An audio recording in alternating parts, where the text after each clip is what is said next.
नमस्ते, मैं अविचल दुबे। आपकी वो मैगी जो कभी 2 मिनट में नहीं बनी, क्या वो अनहेल्दी है?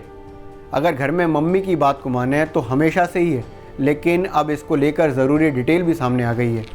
ब्रिटेन का एक अखबार है फाइनेंशियल टाइम्स, उसकी एक रिपोर्ट में बताया गया है कि नेस्ले कंपनी के 60% से ज़्यादा प्रोडक्ट्स और ड्रिंक्स अनहेल्दी हैं, खाने के लिए अच्छे नहीं हैं, सेहत के लिए हानिकारक हैं। और ये बात खुद नेस्ले कंपनी ने ही मानी है। दरअसल नेस्ले कंपनी के एग्जीक्यूटिव्स, उसके अधिकारियों के बीच में एक डॉक्यूमेंट शेयर हुआ, सर्कुलेट हुआ, जिसमें बताया गया कि कंपनी के 60% से ज़्यादा फूड प्रोडक्ट्स और ड्रिंक्स अनसेफ हैं, अनहेल्दी हैं। फाइनेंशियल टाइम्स की इस रिपोर्ट में बताया गया है कि 2021 की शुरुआत में कंपनी के एग्जीक्यूटिव्स के बीच में साझा किया गया ये डॉक्यूमेंट कंपनी की बात को इस तरह से पेश करता है, जिसमें ये माना गया है कि कंपनी के कुछ प्रोडक्ट्स तो ऐसे हैं कि जिसमें कितना भी सुधार कर लिया जाए वो बेहतर नहीं हो सकते, उनकी क्वालिटी ज्यों की त्यों रहेगी जो अभी ख़राब है। सर्कुलेट हुए डॉक्यूमेंट के आधार पर छापी गई फाइनेंशियल टाइम्स में रिपोर्ट की बात माने तो मैगी को अनहेल्दी की श्रेणी में रखा गया है और काफ़ी ज़्यादा वो हानिकारक है सेहत के लिए। इस तरह की बात को नेस्ले कंपनी ने माना है। लेकिन आखिर अनहेल्दी और हेल्दी का मानक क्या है? कैसे पता चलेगा कोई प्रोडक्ट हेल्दी है और कैसे नहीं है? और मैगी को जो माना गया है, इसके अलावा किटकैट है या दूसरे प्रोडक्ट्स हैं, उनको किस तरह से नापा गया है? तो ऑस्ट्रेलिया का एक स्टार रेटिंग सिस्टम है, जिसमें किसी भी खाने पीने के सामान को 0 से 5 के बीच में रेटिंग दी जाती है। नेस्ले कंपनी ने स्टार रेटिंग सिस्टम के हिसाब से अपने फूड प्रोडक्ट्स और ड्रिंक्स के लिए 3.5 की रेटिंग को मानक माना कि यानी कि 3.5 पे जो रेटिंग आएगी वो हेल्दी होगी।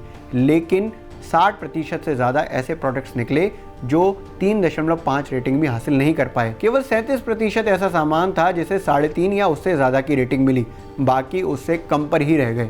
इसलिए मैगी, किटकैट या फिर कई सारे ऐसे फूड प्रोडक्ट्स जो नेस्ले कंपनी बनाती है, कई सारी ड्रिंक्स, वो अनहेल्दी की श्रेणी में आ गए। दरअसल हालिया दिनों में नेस्ले कंपनी अपने प्रोडक्ट्स को हेल्दी के रूप में प्रमोट कर रही है, चाहे वो मैगी नूडल्स हों या फिर किटकैट चॉकलेट या फिर दूसरे प्रोडक्ट। लेकिन इस वक्त ऐसी रिपोर्ट आ जाना जिसमें ये पता चलता है कि नेस्ले कंपनी के 60% से ज़्यादा प्रोडक्ट्स जो हैं वो अनहेल्दी हैं। फाइनेंशियल टाइम्स की रिपोर्ट के बाद नेस्ले कंपनी ने बताया कि हम अपने प्रोडक्ट्स की जो न्यूट्रिशन वैल्यू है और उसको हेल्दी करने के लिए लगातार काम कर रहे हैं।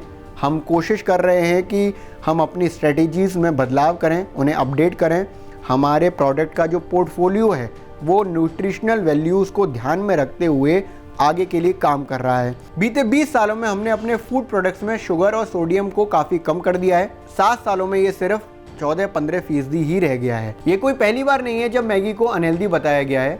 आज से 6 साल पहले जब मैगी का सैंपल भरा गया था बाराबंकी उत्तर प्रदेश में, तो मई 2015 में इसमें मोनोसोडियम ग्लूटामेट बेहद उच्च मात्रा में पाया गया था। इसके साथ ही लेड का स्तर भी करीब 17 गुना ज़्यादा पाया गया। इसके बाद देश में मैगी को लेकर कई सारी डिबेट खड़ी हो गई। इसको बच्चों के लिए अनहेल्दी बताते हुए भारत सरकार ने जून 2015 में मैगी को देश में बैन कर दिया।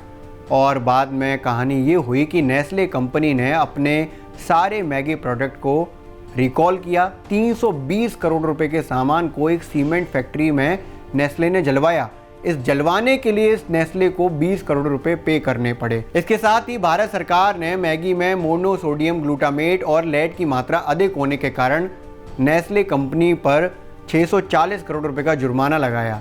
लेकिन बॉम्बे हाई कोर्ट ने अगस्त में ये बैन ये कहते हुए हटाया कि यूएस में कई सारी जांचें हुई जिसमें लेड की मात्रा अधिक नहीं पाई गई है।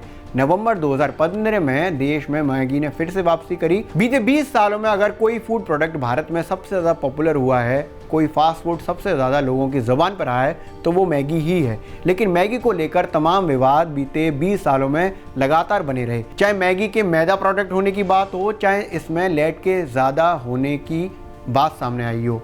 लेकिन अब फाइनेंशियल टाइम्स की रिपोर्ट में जहाँ ये बताया गया है कि नेस्ले कंपनी खुद मान रही है कि मैगी अनहेल्दी है, तो एक चिंता का विषय तो बनता ही है।